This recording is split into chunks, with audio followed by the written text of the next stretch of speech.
Hello बच्चों, आज मैं फिर एक नई टॉपिक के साथ आया हूँ। क्लास 12 की बायोलॉजी है, ठीक है। चैप्टर फर्स्ट है जिसका नाम होता है reproduction in organism. Reproduction in organism ये सीबीएसई एंड यूपी बोर्ड के दोनों बच्चों के लिए इंपॉर्टेंट है, रोल प्ले अच्छा करेगा। तो मैं आपको ज़्यादा इधर उधर की बातें ना करके डायरेक्ट चैप्टर्स पे आता हूँ। चैप्टर्स क्या कहते हैं कि रिप्रोडक्शन इन ऑर्गेनिज्म होता क्या है। आई नो दैट्स आप भी जानते हो रिप्रोडक्शन इन ऑर्गेनिज्म होता क्या है। थोड़ी सी मैं डिफाइन करने की कोशिश कर रहा हूँ, बस आप बी कंसंट्रेट, बी केयरफुली, आप ध्यान दो एज ए बोर्ड्स। तो देखिए रिप्रोडक्शन क्या होता है। Reproduction is the biological process. Reproduction is a biological, क्या कह रहा है, reproduction is a biological process, formation of new offspring from the pre existing organism. सीधी बात कह रहा है कि जो रिप्रोडक्शन इन ऑर्गेनिज्म, जीवों में जो कह रहा है कि जीवों में जो रिप्रोडक्शन होता है उससे नई मतलब ऑस्प्रिंग तैयार होती है, मानी नई संतति तैयार होती है, ठीक है। वो किससे होती है? प्री एग्जिस्टिंग ऑर्गेनिज्म, जो पुराना या पहला जो जीव, जैसे हमारे मम्मी पापा हैं उनसे ही हम, ठीक है, हमारा जो जन्म हुआ है।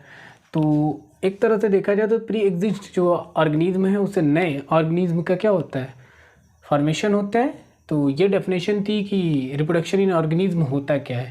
फर्स्ट ऑफ ऑल अगर देखा जाए तो सेकेंडली आपकी जो हेडिंग्स है लाइफ स्पैम, कि लाइफ स्पैम क्या होता है। तो लाइफ स्पैम की तरफ आते हैं कि लाइफ स्पैम क्या होता है। लाइफ स्पैम तो देखिएगा, द पीरियड्स कह रहा है, the periods from birth to the natural death, the periods from birth to the natural death of an organism is called life spam.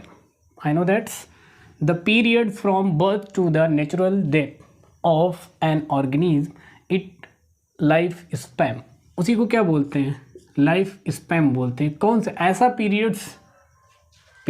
ऐसा पीरियड्स जो क्या हो, बर्थ टू नेचुरल डेथ, कहाँ पर? नेचुरल डेथ, उसे हम क्या बोलेंगे, ठीक है, क्या बोलेंगे? लाइफ स्पैम बोलेंगे। बट इसके कुछ एग्जांपल्स मैं दे रखा हूँ, आप देखिएगा। जस्ट लाइक एक आपको इंसेक्ट मिलेगा, बटरफ्लाई एज अ इंसेक्ट, उसका जो लाइफ स्पैम होता है यानी कि जीवन काल 1 to 2 वीक्स का होता है, 1 या 2 सप्ताह का ही होता है।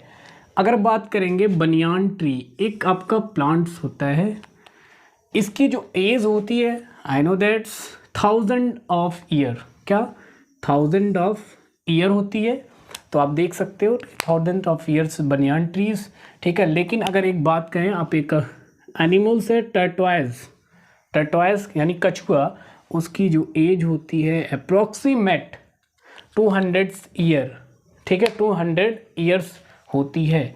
तो ये तो आपकी दो टॉपिक्स थी। एक तो रिप्रोडक्शन क्या होता है, क्या मतलब रिप्रोडक्शन की क्या इंपॉर्टेंस है, रिप्रोडक्शन क्या होता है उसको हमने समझा है।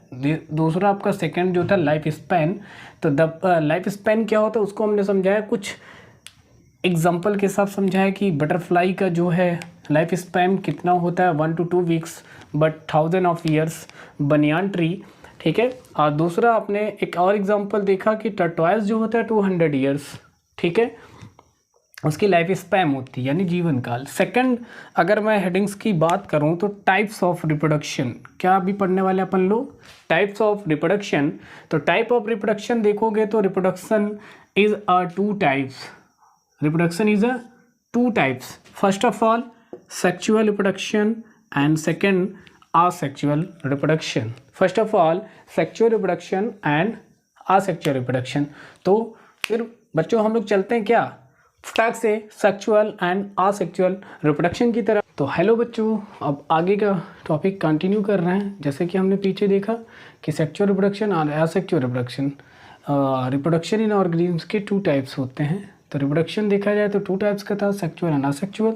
तो हमने सेक्सुअल रिप्रोडक्शन को डिफाइन किया। उसकी डेफिनेशन देखिएगा, when the offspring is reproduced by a single parents, when the offspring is reproduced by a single parents with or without the involvements of the gametes formation,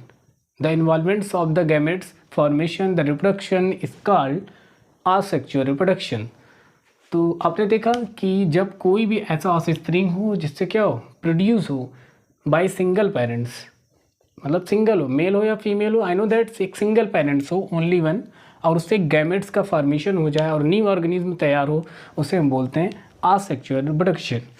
अब हमें ये बताना है कि सम इम्पोर्टेंस ऑफ आसेक्सुअल रिप्रोडक्शन, कुछ importance है asexual reproductions के। जैसे आसेक्सुअल रिप्रोडक्शन के जो रोल प्ले करता है, मतलब ये डिफाइन करना है कि usually followed by organism, usually followed by a organism with relatively simpler organism. ये सिंपलर ऑर्गेनिज्म होते हैं just like as a single cell animals. आगे कह रहा है offspring produce, offspring जो होती है वो प्रोड्यूस कहती है बाय अ सिंगल पेरेंट्स। जो ऑफ स्प्रिंग माने जो प्रोजनी है, जो प्रोजनी है, यानी कि जो पेरेंटियल सेल से नए ऑर्गेनिज्म आते हैं वो क्या होते हैं, as a parents, single parents से ही एक नई प्रोजनी का फॉर्मेशन होता है। आगे कह रहा विथ या without involvements of gametes, with or without involvements of gamete formation, मतलब मेल और फीमेल, मतलब मिले या ना मिले बट गैमेट्स का फॉर्मेशन हो जाता है। ठीक है, गैमेट्स का क्या हो जाए, फॉर्मेशन हो जाए, उसे हम क्या बोलेंगे, डायरेक्ट हिसाब से देख सकते हो, गैमेट्स फॉर्मेशन होता है विथ या विदाउट इन्वॉल्वमेंट ऑफ, ठीक है, involvement of gametes is called formation. ठीक है, वो सीधा फॉर्मेशन हो जा रहा। ऑफ स्प्रिंग की बात करता है आगे, अगली पॉइंट्स क्या कह रही है कि offspring is produce are genetically and morphologically.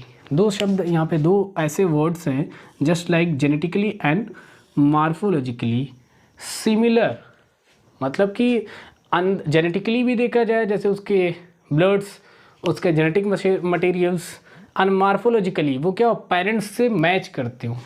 I know that आप समझ रहे होंगे कि जेनेटिकली मतलब जेनेटिक मटेरियल, मतलब जो आनुवंशिक पदार्थ है वो भी, और बाय द वे ऊपर की जो फिजिकल प्रॉपर्टीज़ होती है बॉडी, मतलब बॉडी जो ऑर्गन्स होते हैं या बॉडी प्रिपरेशन या ठीक है कह सकते हो सिमिलर हों to each other and to the parents, example they are clone.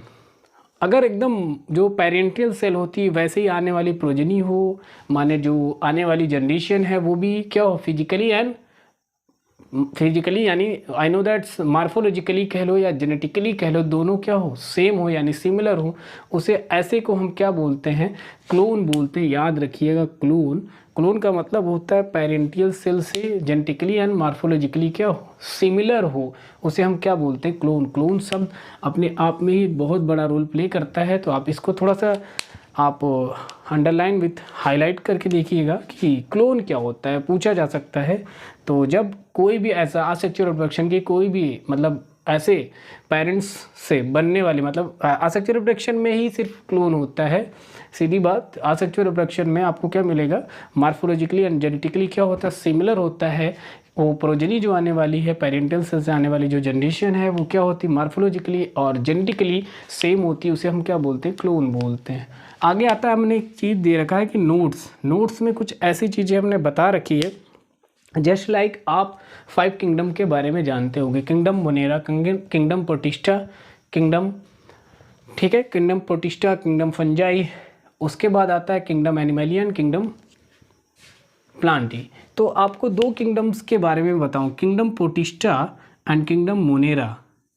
है ना कि kingdom protista and kingdom Monera के जो एनिमल्स होंगे, जो ऑर्गेनिज्म होंगे, उनके जो पेरेंटियल सेल होगा, सीधी बात कह रहा है कि जो पेरेंट सेल होंगी, जो क्या कह रहा है, पेरेंट सेल होंगे वो divides into two gives rise to a new, मतलब इनके जो पेरेंटियल सेल होंगे वो 2 भागों में क्या हो जाएंगे, डिवाइड्स होंगे, और डिवाइड्स होते ही एक न्यू इंडिविजुअल्स क्या होंगे, एक न्यू इंडिविजुअल्स क्या हो जाएंगे, सीधी बात कह रहा है, न्यू इंडिविजुअल्स क्या हो जाएंगे, न्यू राइजेज हो जाएंगे, मतलब निकल जाएंगे, एक नई मतलब संतति, एक नई प्रोजनी का क्या हो जाएगा, फॉर्मेशन हो जाएगा।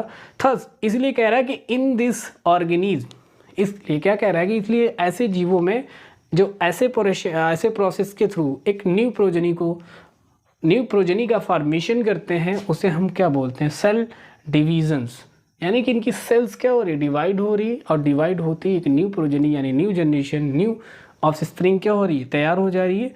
Is the mood off reproduction itself, और इसको बोलते हैं mood off reproduction itself. The mood off reproduction itself माने खुद से हुआ जनन, मतलब खुद से ही अपनी बॉडी को क्या किया, डिवाइड कर लिया 2 इक्वल पार्ट्स में, फिर वैसे ही आगे कंटिन्यू चलता रहता है।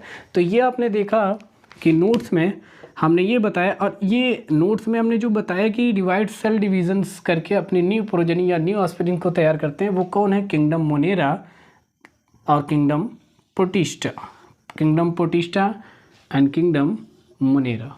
तो 2 ऐसे किंगडम्स हैं जहाँ पर सेल डिवाइड्स होके क्या करता है, एक या एक से अधिक या मल्टीपल्स नए ऑस्प्रिंग क्या होते हैं, तैयार होते हैं। तो thank you for watching my videos, share, subscribe and comment them.